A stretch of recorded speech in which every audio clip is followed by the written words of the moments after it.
সাবেক সেনাপ্রধান এম হারুনুর রশিদ মারা গেছেন। ৪ অগস্ট সোমবার দুপুরে চট্টগ্রাম ক্লাবের আবাসিক কক্ষ থেকে তার মরদেহ উদ্ধার করা হয়েছে।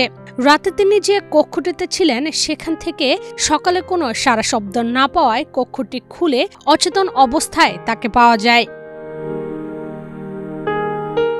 চট্টগ্রাম ক্লাবের প্রধান নির্বাহী কর্মকর্তা আশরাফ উদ্দিন জানান, সাবেক সেনাপ্রধান এম হারুনুর রশিদ ক্লাবের গেস্ট হাউসের একটি কক্ষে একা ছিলেন।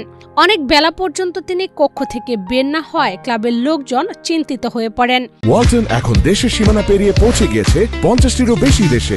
ওয়ালটন, ঘরে ঘরে, বিশ্বজুড়ে।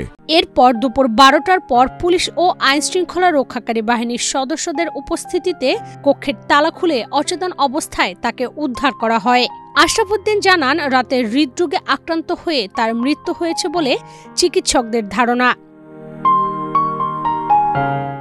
কোতোয়ালি থানার ভারপ্রাপ্ত কর্মকর্তা আব্দুল করিম বলেন, সম্মিলিত সামরিক হাসপাতাল চট্টগ্রামের চিকিৎসকদের একটি দল চট্টগ্রাম ক্লাবে এসে সাবেক সেনাপ্রধানের পরীক্ষা নিরীক্ষা করেন। পরে তারা সাবেক সেনাপ্রধানকে মৃত ঘোষণা করেন। প্রাথমিকভাবে এটি স্বাভাবিক মৃত্যু বলে তারা জানিয়েছেন। এম হারুনুর রশিদ 1948 সালে জন্মগ্রহণ করেন। তিনি চট্টগ্রামের হাটহাজারীর বাসিন্দা। মুক্তিযুদ্ধে অবদানের জন্য তিনি বীর প্রতীক উপাধিতে ভূষিত হন। ইশরাত চৈতি, বাংলাদেশ প্রতিদিন।